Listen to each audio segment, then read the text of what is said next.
Have you ever looked at a room in your house and thought, this just could be so much better? Yeah, same. Welcome to my dining room. I know Thanksgiving's only 2 weeks away, but I'm about to give this space a major glow up. Because last year I added these IKEA cabinets for this built-in buffet, which I love, but I wanted more storage and I wanted more vertical storage. So here's the plan. I'm going to build custom arched bookshelves and then add a tile statement wall.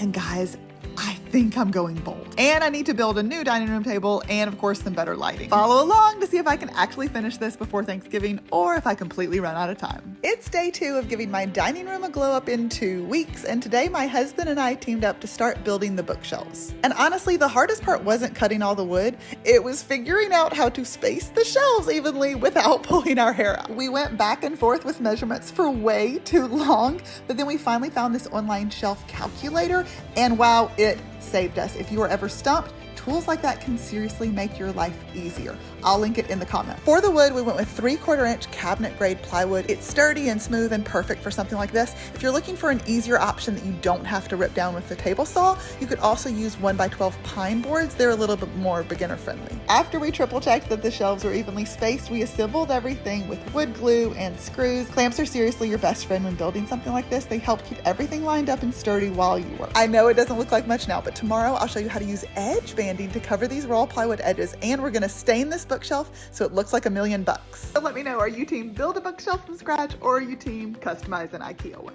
Raw plywood edges don't exactly scream custom bookshelves, but today I gave them a glow up with edge banding, and let me tell you, it is a super satisfying process. Unless you cut yourself like I did. Oh, and did I mention we only have like 11 more days to finish this dining room makeover? Edge banding is basically a thin strip of real wood veneer and it has glue on the back. And all you need to do is use a regular iron to melt the glue. And then I like to press it into the edge with like a 2x4. And then it sticks like magic. Once it's cool, trim the extra with this special tool and a straight blade. Be super careful here because this is where I got a little too confident and I gave myself a solid cut. Lesson learned. Next, it was time to stain. I used an oil-based stain, working it into the wood and buffing off all the extra for a smooth finish. And look at this, the edge banding stains beautifully just like the plywood. I went a little darker than I usually pick, but you know what? I think I'm gonna love it. What do you think? Would you go bold or would you keep it light? Tomorrow we tackle the arches and I'm so excited. Wish me luck because this is where things are gonna get really fun. It's day 4 of my 2-week dining room glow up and look at this paint color. I love this deep teal color. Wait, or is it like green? Is it blue? I don't even know, but I love it. When I want super smooth results, I actually like a 1/4 inch soft nap instead of a foam roller. I just think it's so much smoother. While the paint was drying, I sealed the shelves with water-based polyurethane. I used my favorite beginner-friendly sprayer, which makes a project like this go so much faster. Sealing these shelves is going to be key for protecting this plywood from dust and fingerprints. The nice thing about this cabinet paint is it dries so fast, just like 2 hours. So once it was dry, I could attach the backing to the bookshelves and seeing it all come together feels so rewarding. Small problem though, the side shelves are going to cover the only wall outlets. So I'm going to add some more outlets to the middle arch for some sconces later. And so I can plug in crock pots when we host Thanksgiving in like 10 days. Yeah, we got so much done today, and tomorrow it's all about cutting and installing the arches for these side shelves and attaching them to the wall so they don't fall over on my children. Stay tuned. Why am I putting toothpaste on an outlet? I promise I'm not crazy. It's just the fastest way to transfer to the backing exactly where the outlet is. You can also do this with paint, but I like toothpaste because it's a little globbier. But so then you just have to cut exactly where it tells you to cut and then it's perfectly fits. Then it was time to fully install these bookshelves. We secured them to the stud so these puppies aren't going anywhere. The stain I used is called Red Chestnut and this deep teal color is called Still Water. Man, these look so good, and yes, I'm already imagining how all of my books and decor are gonna look on these. Then it was finally time to cut the arches for the bookshelves. Math is not my strong suit, but thankfully I have a router and I have a circle jig, so it was fine. It worked okay. And once I put the arches up, it was totally worth it. Then we forgot about the sun setting early, and so we had to cut the large center arch in the dark. But you know what? It worked, and it's gonna be beautiful. Can you see the vision? Because I feel like it's all coming together. Tomorrow, it's time to tile this middle section with this gorgeous teal tile. Thanksgiving is in 8 days, y'all, and I'm trying not to panic, so I called in the big guns to help me tile my 6 and 7-year-old. My son was at karate, and besides, he's too cool to help me anyway. If you've never tiled before, this muscle-bound adhesive mat is a game changer. It's so much easier and less messy than mortar, and it holds the tiles perfectly in place as you work. To lay the tiles, you just press and hold them firmly onto the mat. Don't forget to use the spacers between each tile for even grout lines. As you move along, just shift the spacers carefully so you don't mess up your placement. For quick cuts, I used a manual tile cutter. It's super fast and creates zero mess. Just score the tile, press down, and it snaps perfectly in place. For trickier cuts like around curves or outlets, you have to use a wet saw. The only downside to using muscle bound is the tiles need to dry completely before they'll stick to the mat. So plan in some extra time for that. And yes, my girls were such big helpers when it came to laying tile. If my 6-year-old can learn how to lay tile, so can you. This tile is already stealing the show, and we're not even done yet. Tomorrow it's time to grout, and I'm going bold with dark grout for the first time ever. Wish me luck. It's day 7 of my dining room glow up, and there's only 1 week left before Thanksgiving. Believe it or not, the base of this whole setup is just IKEA cabinets, but grouting this bold tile is really going to take them to the next level. If you've never grouted before, it's super beginner friendly. To grout, just push the premix grout into the spaces from all the directions. And then you're going to scrape off all the excess at a 45-degree angle. It's actually kind of relaxing once you get in the groove. You can use any color grout, but I went bold with dark grout this time. See how a lighter grout would totally change the look? It's such a fun and easy way to customize your tile. After the grout dries for a few minutes, clean the tiles with a grout sponge or baby wipes to smooth everything out. And then once it's fully dry, buff the tiles with a cotton cloth to get rid of any leftover grout haze. Trust me, this step makes them sparkle. I'm loving how this bold tile and dark grout totally leveled up these IKEA cabinets. It's such a simple way to make them look custom. Tomorrow we close in this custom arch, and then it's time to paint everything this same bold teal. And then, did I tell you I also wanted to make a new dining room table? Yeah. We officially have 6 days until this room has to be done, but we made some progress today. We started with putting up the 1/4-inch plywood around this arch, and then I secured it with a zillion brad nails. Then it was time to wire for the additional sconces that I want. They're gonna have a light switch underneath with an outlet, which is gonna be so great for giving a little bit extra light in this center archway.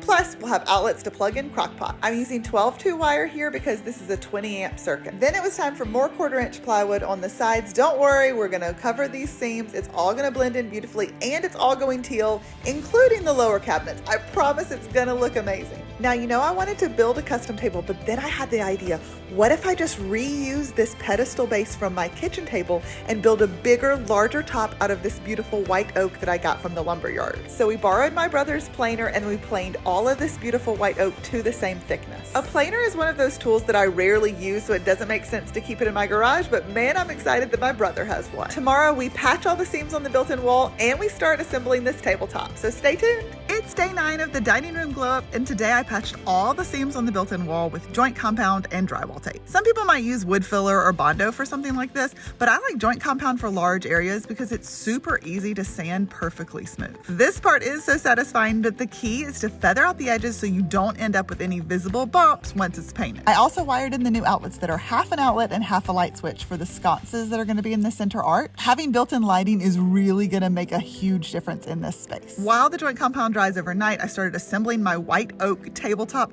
I'm using a biscuit joiner to make slots in each side of the wood planks, and then I'm joining them together with wood biscuits and a ton of wood. This step will make the tabletop super strong, and it helps keep everything aligned while it dries. Unfortunately, my clamps were not quite big enough for this 52-inch round tabletop, so I'm gonna have to add another plank tomorrow. And honestly, I'm so excited to see how this turns out. Tomorrow is a big day. It's time to sand the wall, prime, and maybe even paint it all teal.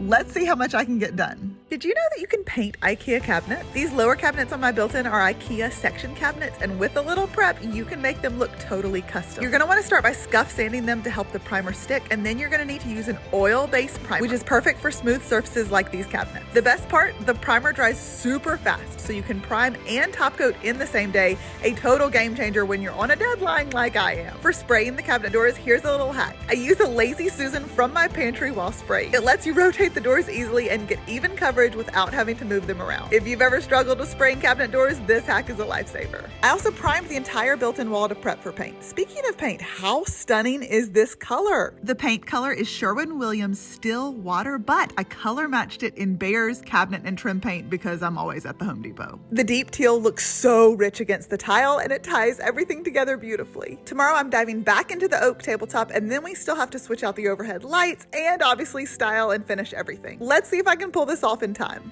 Did I just completely overthink this tabletop build? You tell me. But first today, I got a second coat of paint on my IKEA cabinets and the whole built-in, and they are looking amazing.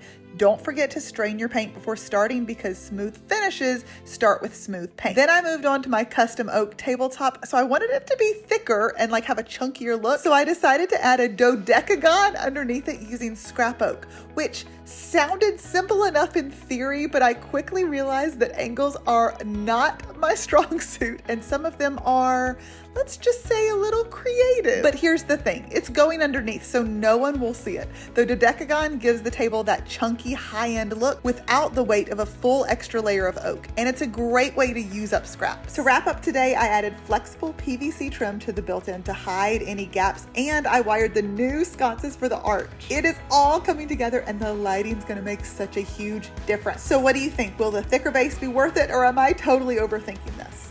Day 12 of the dining room glow up, and today was all about this oak tabletop. I carefully cut it out with a router and my circle jig. Since the oak is so thick, I actually did it in 4 separate passes to avoid breaking the router bit because slow and steady wins the race. Once it was cut, I had to see if it actually worked. Did I just build a hat for a table? Honestly, it fits perfectly on the base and I'm so excited about how it's coming together. Once it was cut, I sanded and sanded and sanded some more. I started with 80 grit to smooth out the big rough spots, moved to 120 grit and finished with 180 grit for that buttery soft finish. For the edges, you can either use wood filler or edge banding. I went with edge banding because, let's be honest, my dodecagon angles were not perfect. The banding covered everything beautifully and makes the edge look seamless. So I brought it inside to stain. First, I used a pre-stained wood conditioner to help the stain absorb evenly, and then I added a coat of red chestnut to match the bookshelves. It's already looking amazing, and I'll add another coat tomorrow to even it out even more. Speaking of tomorrow, it's all about swapping out the overhead light for something a little sparklier. I can't believe we're so close to the finish line. This dining room makeover is almost done. Day 13 of the dining room glow up, and today was all about those finishing touches that bring everything together. First, I swapped out the old ceiling light for this gorgeous round chandelier. So I wanted something that would complement the new round dining table, and this chandelier adds the perfect sparkle to the space, and it just feels so elegant. Of course, I managed to break one strand of glass while putting it up, classic DIY moment, but thankfully there are so many strands that you can't even tell. Crisis averted. After the chandelier was up, I got back to work on the table. I added another coat of polyacrylic. This is 4 coats of polyacrylic in total because my kids are, let's just say, enthusiastic.